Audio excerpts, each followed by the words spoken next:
Hello and welcome everyone. In today's video, I will show you how to add a city to the weather app on iPhone.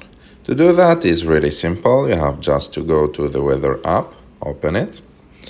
And after that, as you can see, there is an icon on the bottom right of the screen. Click on it. And after that, go to search for a city or airport. Click there. And type name of city. For example, I will put Helsinki, Finland. It will show you the city like that. And to add that city to your list, you have just to click on the plus button in the top right of the screen.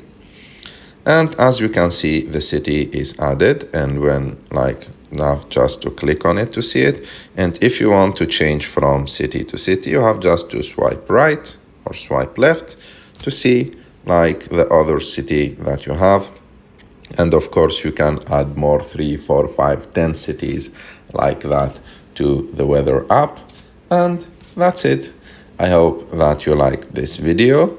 I hope that this video was useful for you. If you like this video, don't forget to subscribe to our channel, to like this video, and see you in the next one.